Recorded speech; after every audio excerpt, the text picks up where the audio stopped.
Hello dear student, welcome. तो आपको short notes में कोई भी शक्ल से आ सकता है रेवेन्यू, एक्सपेंडिचर, कैपिटल एक्सपेंडिचर और रिसिप्ट्स। तो पहले आपको मालूम होना चाहिए कि एक्सपेंडिचर का मतलब खर्चा होता है। क्या होता है? खर्चा। तो एक्सपेंडिचर दो किस्म का होता है, एक होता है कैपिटल एक्सपेंडिचर और एक होता है रेवेन्यू। रेवेन्यू मतलब छोटा मोटा खर्चा जो प्रॉफिट एंड लॉस के डेबिट में आता है ना यार। सैलरी आएगा, इंटरेस्ट आएगा, डिस्काउंट आएगा, कमीशन आएगा ना, छोटा मोटा खर्चा। पर कैपिटल एक्सपेंडिचर मतलब जो कंपनी का बड़ा खर्चा होता है, जो कंपनी का एसेट्स होता है। क्या होता है? एसेट्स। तो capital expenditure large amount spend होता है, बहुत सारा इन्वेस्टमेंट लगता है, फिक्स एसेट पे खर्चा करता है, land and building, plant and machinery, furniture है ना, इन्वेस्टिंग एक्टिविटी होता है जिससे फिक्स एसेट की लाइफ बढ़ती है। और ये नॉन रिकरिंग होता है। रिकरिंग मतलब जो होते रहता है डेली बेसिस। नॉन रिकरिंग मतलब कभी कभार, ओकेशनली, है ना। नॉन रिकरिंग बारिश रोज आती क्या? नहीं। एक मौसम में एक पीरियड रहता है ना। हाँ। जिससे क्या होता है, कैपिटल एक्सपेंडिचर करने से प्रॉफिट बढ़ता है कंपनी का, वर्किंग कंडीशन में, है ना।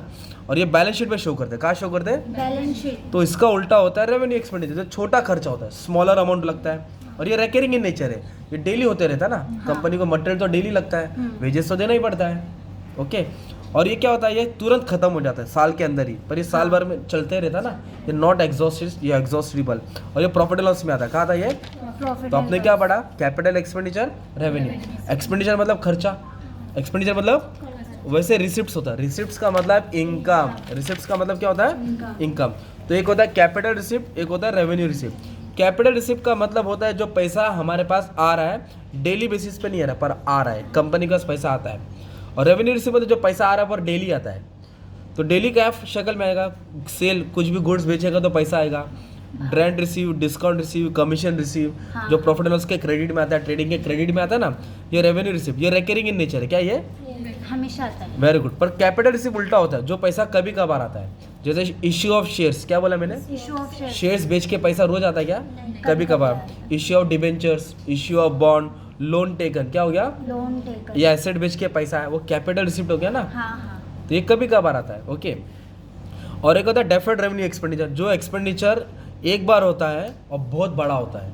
एक बार होता है और बहुत बड़ा, जैसे लाइसेंस बनाने का खर्चा, उसको प्रीलिमिनरी एक्सपेंस बोलते हैं, शेयर इश्यू एक्सपेंस बोलते हैं, या एडवर्टाइजिंग पे बहुत अमाउंट स्पेंड किया, ह्यूज अमाउंट, वो डेफर्ड रेवेन्यू एक्सपेंडिचर। क्या हो गया वो? डेफर्ड। और रेवेन्यू प्रॉफिट मतलब होता है जो बिजनेस करते करते प्रॉफिट आता है। रेवेन्यू प्रॉफिट मतलब बिजनेस ऑपरेटिंग प्रॉफिट बोलते हैं। जैसे चाय वाला के पास पैसा कहाँ से आएगा? डेली चाय बेच के, वो रेवेन्यू प्रॉफिट है। और कैपिटल प्रॉफिट मतलब चाय वाले के पास वो पुराना भंगार हो गया, गैस बेचा, फर्नीचर बेचा, तो कैपिटल प्रॉफिट हो गया। क्या हो गया? वो नॉर्मल कोर्स नहीं आता, वो अलग अलग तरीके से आता है ना। ये तुम्हारा पूरे क्या हो गया मालूम है क्या? Capital, revenue, expenditure, receive. इस तरह तुमको शॉर्ट नोट्स आएगा, डिस्टिंग्विश के फॉर्म में आएगा, ऐसा उठा के डाल दो, टीचर 5 मार्क्स दे देगी ना यार। अच्छा वाला मार्क्स मिल गया तुमको, 1 नंबर। ठीक है। बाकी के भी मैंने चैप्टर अपलोड कर दिया, you can check. Thank you very much.